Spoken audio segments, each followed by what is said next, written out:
Hi, everyone. Thanks for coming here today for this session. My name is Mohit Anchlia, and I'm architect at Intuit. Today, I'm going to talk about consumer financial platform at Intuit. I'll give some background as to the products that Intuit develops. Then we'll go into problem statement, and we'll also talk about why we develop consumer financial platform, why we chose Cassandra. We'll look at CFP stack, is basically consumer financial platform stack. And I'll briefly go over CFP data model. And we'll also look at some of the learnings we had in production. Then we'll open up for Q&A. However, if you have any questions in between, just raise your hand and I can answer those questions. So to give you a background, Intuit is a maker of TurboTax, Quick and QuickBooks, and other small business unit products. I'll pause here and ask a question. How many of you here file your own taxes? OK. And how many of you here use TurboTax? Good. And how many of you here like TurboTax? Say yes. OK, good. Basically, we have various services that work behind the scene that's obviously not visible to the end user. And they work together to deliver awesome product experience. We have a huge infrastructure that that supports these services as well. But what has happened over the year? What happened over the years? About 2 years back, when we started to look at, overall in Intuit and took an account of all the services. What we found that we have many services that we built over the years, and these services, as they came along, they created their own technology stack. Basically, every service that got built, they have their own databases, they have their own operations team, they had their own machines and hosts and all those things.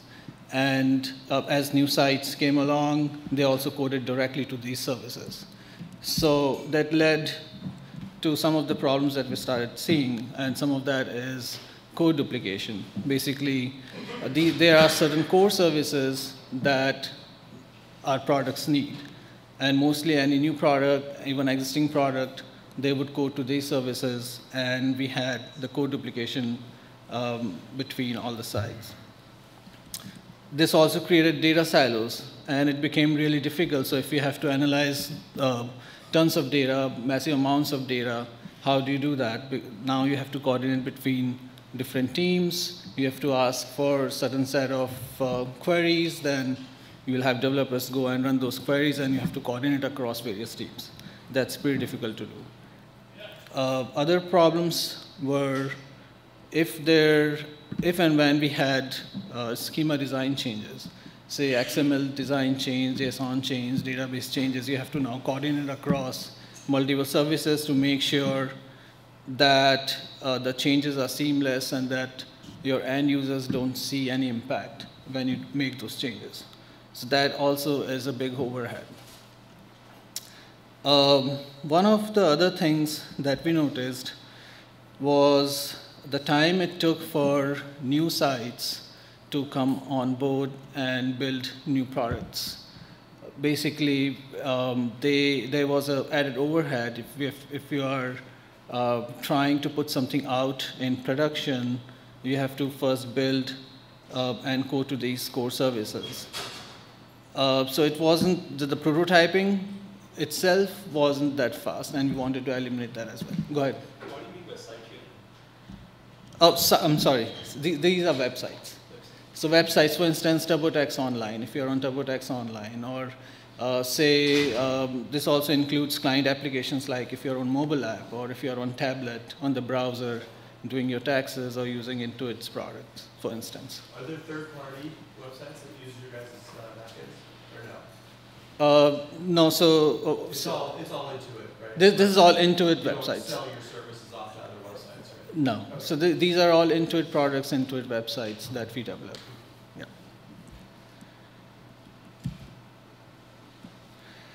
Okay, so looking at that, we knew that we have to do something here. We have to make some changes so that it's easy for client teams. It's easy for sites, it's easy for products to integrate into the platform. So we said, yeah, I mean, why not introduce a platform? And this platform is going to abstract most of the services, most of the functionality out from the sites and from the product. So this is similar to any other service-oriented architecture concept. I mean, we were using somewhat that concept before, but this one is really integrating all the services and providing a services tier and data tier. So sites and products and apps, they don't have to worry about creating their own services. They don't have to worry about having their own operations team. They don't have to worry about managing data and so on. Developers just focus on writing business logic, and it also speeds up the process of developing new products. So by doing that, the benefits we get is now since you have your data in one place, you have your logic in one place, you can provide more personalized, highly personalized services to end users. You understand your end users' behavior even better, and that helps to give more personalized services, and it also helps in delivering secured services to them. This brings information together, so you don't have data silos. When you have to do analysis on a data set, you have all the data sitting together. There is less data movement. You're able to analyze data set much more easily. It also helps sharing data between applications. You might be using a tablet, and then you might want to use your cell phone, and then you might want to use your desktop. So having data in one place, you are able to share data much more easily. And it also helps in bringing up sites into production, the new sites, the new concepts into production quickly. You don't need operations team to do that. It's all managed by the platform. So the reason, overall, if you look at it, the reason we developed this platform is so that we can abstract out a lot of the services and the functionality that deals with orchestrating the services between the data, as well as some of the functionality between the site and the data is completely abstracted out in this manner. Any questions here? I have a question. So the different services, the order, authentication, filing, and so forth, I assume there's different teams that are managing the different services? No, so we have one team that manages all the services, and they work on different functionalities of those services, and it all is part of the one tier. I guess my question is whether there was some sort of governance around the data tier, around, because all these different services are either adding data or manipulating data to affect the other tiers. Yes, we do have guiding principles for those, and depending on what kind of data it is, we follow different security rules for that type of data, and access is defined based on that. And that's why I mentioned by having this data together, you can do it much more effectively. You don't have to worry about and coordinate between various services to make sure that they are doing the right thing. Our users? Our users are people who are filing their personal taxes. I mean, the user, so, okay, so there are I'm sorry? Oh, yeah, so the platform users are websites and products, but obviously our end users are people filing taxes using those products. Yeah, so what it really means is that since it's a platform, we manage the entire infrastructure. We manage infrastructure for our sites, for our products. That's what that means, yeah. So this platform is kind of a mix of platform as a service and software as a service. Same concept. So I'll talk about data platform tier, which is more relevant for this discussion, for this session. So some of the principles we laid out for data platform tier was that it needs to be highly available, highly scalable, fast, easy to operate, and software-only solution. Software-only solution is really important because you might be operating in your Intuit data center, or you might go out to Amazon or any other data center. So appliances was out of question for this. And we also need to support structured and unstructured data. And these are like massive amounts of data. And projection for just this platform alone, next to 3 years, was petabytes. We're about to hit that in first year, so it's just massive amounts of data. And to support 5 nines of SLA. And it's easy, right? You can do all that.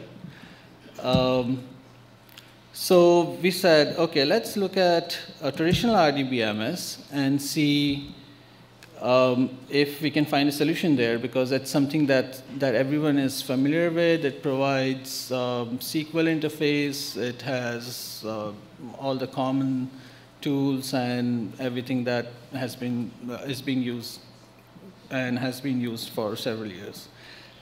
So we looked at it, but when you look at it, and based on our experience, what we have seen, we know there are challenges with a traditional RDBMS.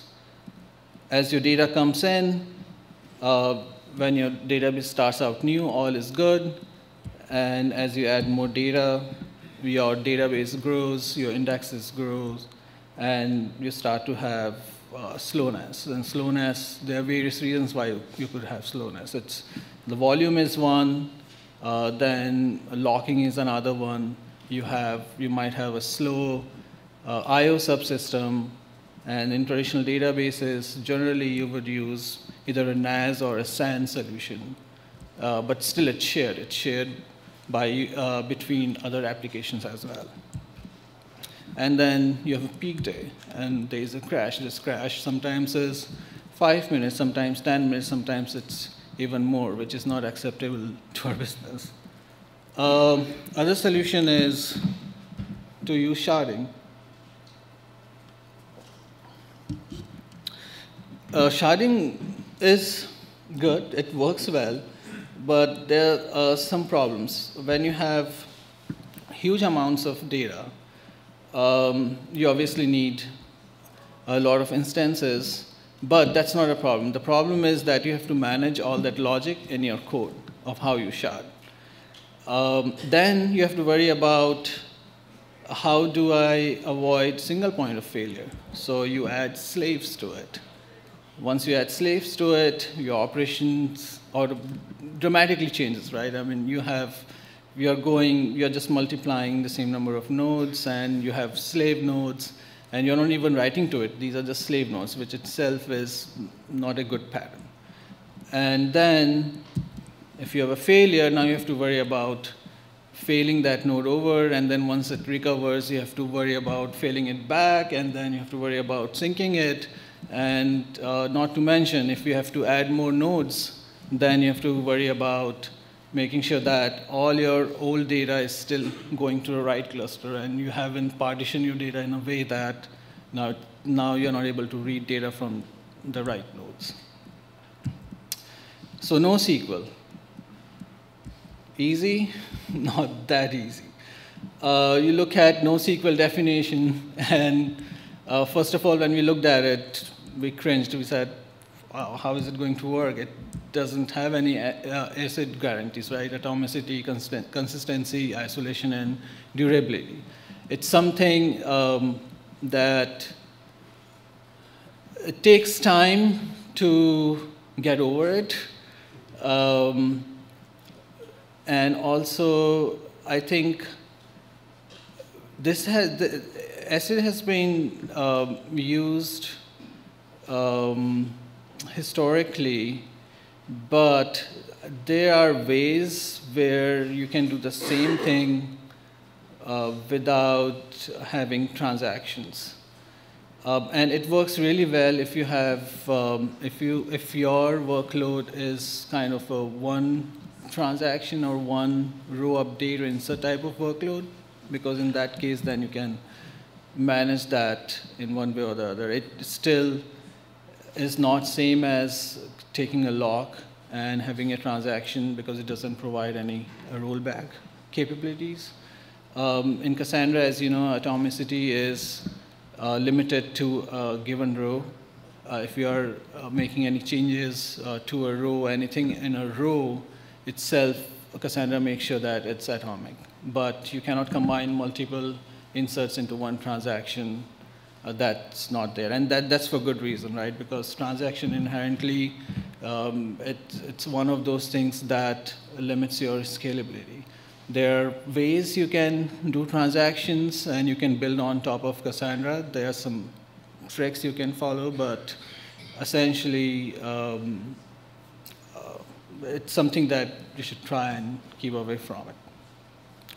So we looked at our core use cases, and what we found was that we actually really don't need transactions because we have OLTP type of workload. It's mostly one row insert and updates, and in most of the cases, we actually don't need transaction. What we did is we put logic on the client side.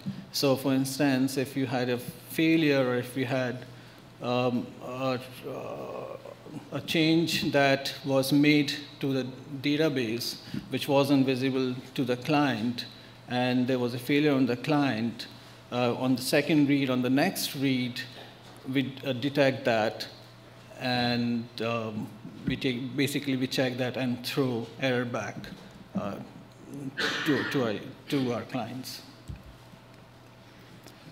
So we evaluated HBase, MongoDB, and Cassandra. MongoDB is really good when you're starting up. It's easy to set up, and it's pretty straightforward. You just have a simple schema, JSON schema that you use to ingest data in it. But the problem really occurs is when you have huge amounts of data, when you have to scale your nodes, and at that point you start to see that MongoDB, the way MongoDB has certain things like setting up replication, sharding data, I would say it's not ideal, and it's something that, if you're going back to our principles, that we wanted something that's easy for our operations team to manage, so it's something that we couldn't use because of that. HBase again is really good.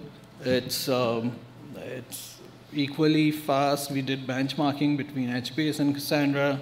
They were pretty comparable, except that HBase favors consistency over availability. And one of our principles, obviously, was to have highly available system. So HBase is something that we decided not to use, but it's something that we do use for our analytics platform. Cassandra. So why Cassandra? Cassandra, you can scale it horizontally, and it's highly available. You can design it such that it can sustain no single points of failure, and it's easy to set up clusters between data centers. You can just add nodes all you have to define is, you have to just define the configuration in a properties file and you throw it out there. As long as you have proper ACLs open, your cluster is up and running. It provides fast snapshots, and one of the other things is that you're able to do rolling upgrades. From, I think, Cassandra 1 on, you can do rolling upgrades without worrying about backward compatibility. And operations, this is really key. Once you're up in production, it's really important that your operation team is able to look at the Cassandra performance, is able to do operations on Cassandra, is able to install, is able to upgrade Cassandra quickly. And if you give it right hardware, you can get really good low latency response times on Cassandra. So this is our high-level CFP stack. So we have a services platform at the top, and that basically is a tier where we provide a framework for developers to just drop in their business logic. So in this tier we use Mule ESP, which is an orchestration engine, and what it does is it helps us orchestrate business logic and business rules between services. So you can basically create a flow between various services. For instance, if a user is logging in, you might have to go to a different service to create a ticket, then you might have to log it in the database. All those services are orchestrated in Mule ESP. Queue service provides queuing of messages, and cache services basically caching static data in there. In services platform, what we did is we provided a framework. The idea was that at some point open it up so that anyone in Intuit, and maybe at some point anyone outside Intuit, they're able to just drop in the business Java code, logic, just the business logic applicable to their services without having to worry about writing the entire framework around orchestrating services. So developers just concentrate on writing their business logic and dropping the code in the framework. A data platform is a data tier, and it's exposed through a clean set of XML interfaces. Mule ESP, again, we use it there to deal with all authentication and authorization of data. It's really important that data is protected and is only accessed wherever is accessed only by those clients that have right access to it. Obviously, we use Cassandra. Cassandra is used for storing structured type of data, and Red Hat storage is where we store all our unstructured data. It's a distributed file system. It's, again, highly available and scalable. Why don't you store the block inside? I'm sorry? Why don't you store the block data inside the system? Why don't we? Good question. So with Cassandra, there is this activity that goes on in the background called compaction, and that is something. What happens is, as you're writing data in memory, as you're writing data and you're flushing out and creating SS tables, and at some point when these SS tables merge, that merge causes a lot of I/O. Now, if you look at the blob data is huge data, right? And still it has to traverse through the entire data set to merge the file. And that causes huge I/O spike. That's additional I/O spike that actually just makes the operation too slow. So blob storage, if you have high volume blob storage, and we did a bunch of benchmarking on that too, typically it's better to keep it outside Cassandra. How big are we talking about? This can be, I mean, in terms of file sizes, this can be up to MB, even GBs. Yeah. And then we have analytics platform that's tightly integrated with data platform, and that's basically used for analysis for batch processing and providing analysis on top of the data that we have. What percentage of data is used in Cassandra versus Well, so Cassandra is used for metadata storage. So what we do is we, say for instance, for instance, there's a request to create a record in data platform, right? So with that, what we get is we get certain set of attributes that defines that particular record. And with that, we also get a document. So the document goes in Red Hat storage, and the metadata lives in Cassandra, and there's a pointer to the document in Cassandra.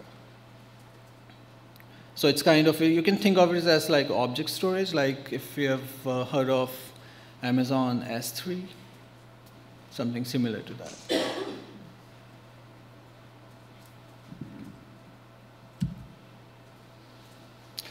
So this is our stack, our architecture for multi-data center.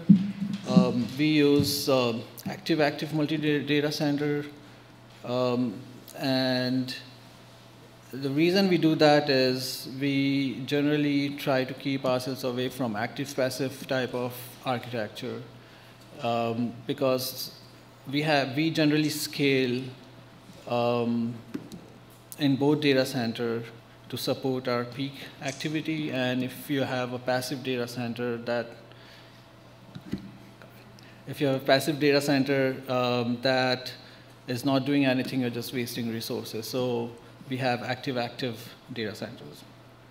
And so their Cassandra replication is really helpful because replication, the Cassandra tier is really fast. As soon as you write it, it replicates right away across data centers. And to avoid any consistency issues, we have a global load balancer, and we provide 30-minute sticky sessions. So the user is actually is on one site for at least 30 minutes, and that gives us enough time to make sure that data is replicated between data centers. Our schema is pretty simple. Since it's a platform, it's pretty generic so that users can easily adopt to it. It's kind of a graph representation of entities and relationship. And we have additional CF used for indexing, basically indexing attributes and other types of data.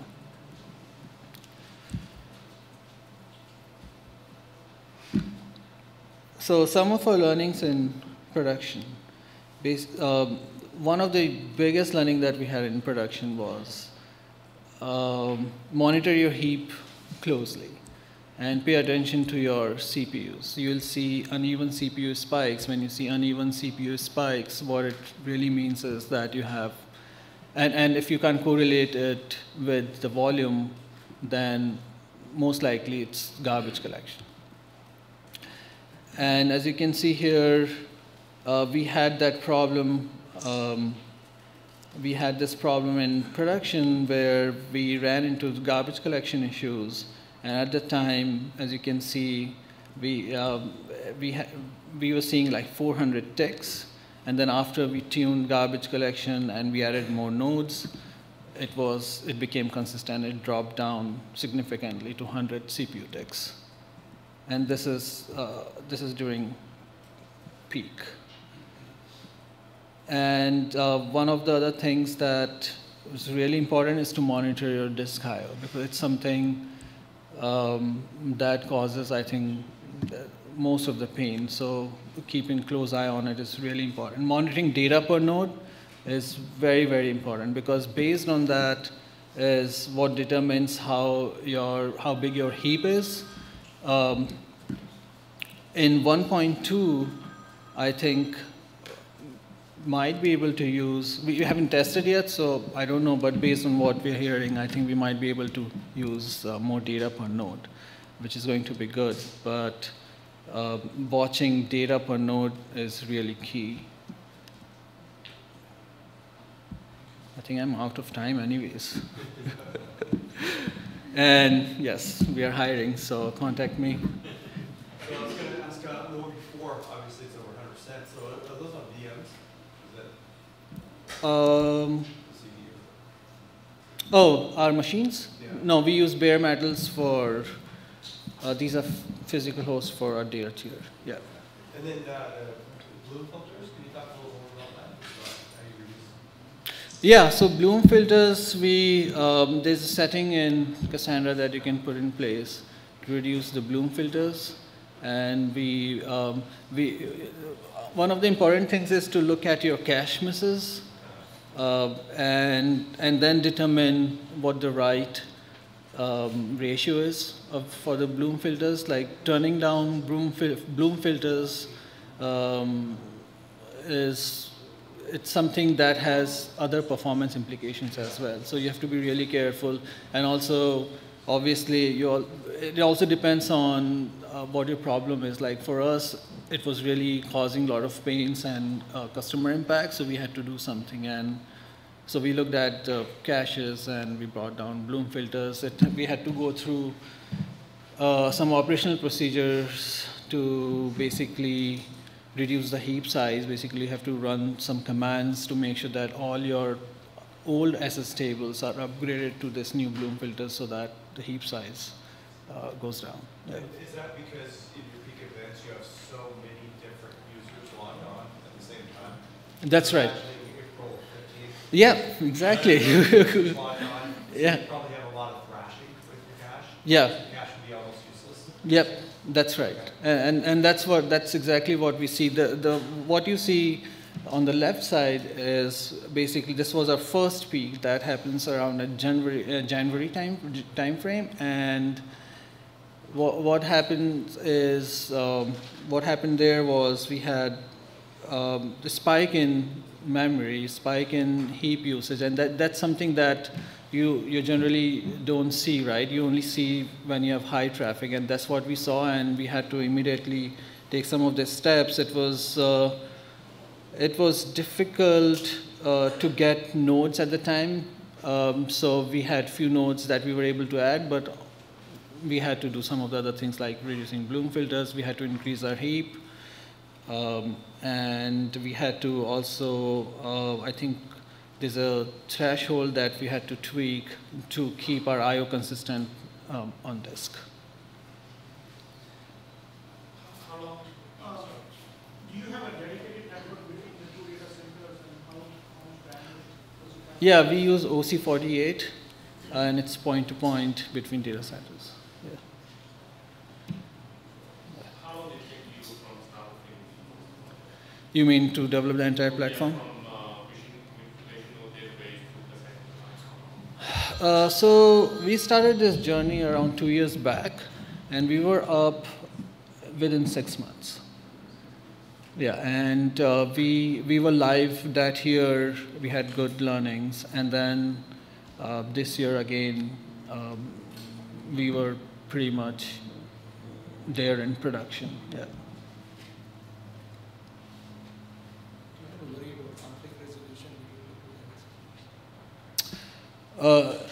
Yes. Yeah, so one of the things that we are introducing is, going back here, if you look at it, it's possible that your data is not replicated at Cassandra Tier, right? So one of the things you have to do is you have to run repairs continuously, but still, even then you might run into scenarios, right? So one thing we are trying to do is we are trying to put that logic up at the services platform or at the app tier to say that if you don't find this, go to the other data center, grab it, and give it to the users. It's similar to what you'll see that in other clients like Gmail or Yahoo Mail or any other clients that deal with multi-data center replications. This is pretty much they do. Yeah.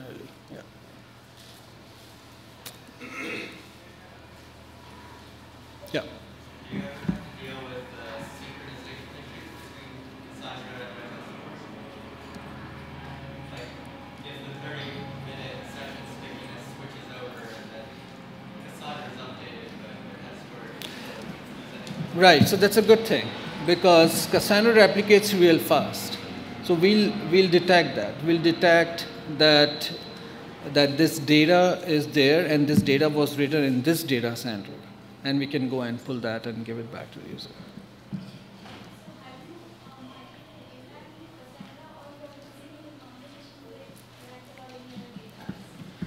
Sorry, I didn't get your question.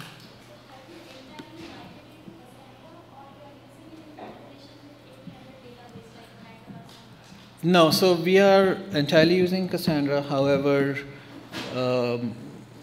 Cassandra is good for direct lookups, right? Like if you have key-based lookup, you can look it up real quick. But if you want to do range queries or if you want to do some kind of fuzzy queries, it's difficult to do. So the thing we're looking at is adding a search tier in there so that it helps our operations team as well as it also helps us analyze that data. That's something that we are going to work on this year. Yeah.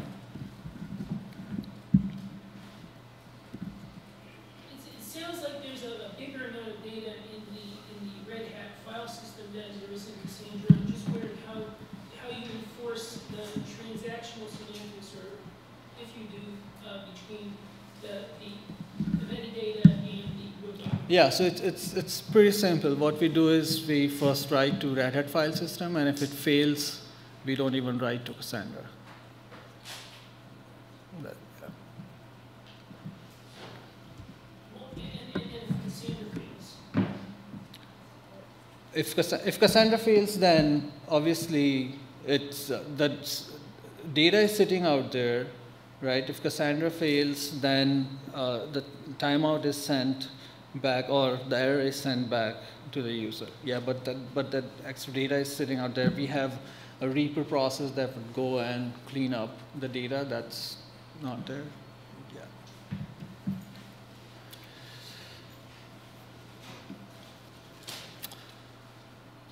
What interface, how do you connect Cassandra with any RDBMS? Do you have any data transfer across from this platform to another RDBMS? No, we are not pulling data from here and pushing into RDBMS. However, I think you should be able to just unload it and send it across. Yeah. I'm sorry?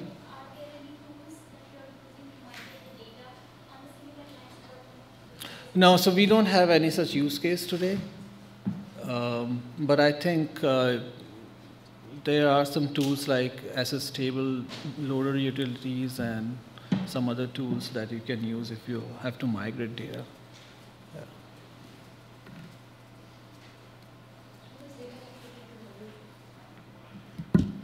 Oh, yeah, so we have queuing service in between where data gets written and analytics platform fetches from it and writes to Hadoop.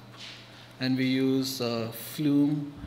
There's some data set that we get directly from sites like clickstream type of data that goes through our real-time processing engine through Flume into Hadoop. And then there's data that comes asynchronously to us through message bus.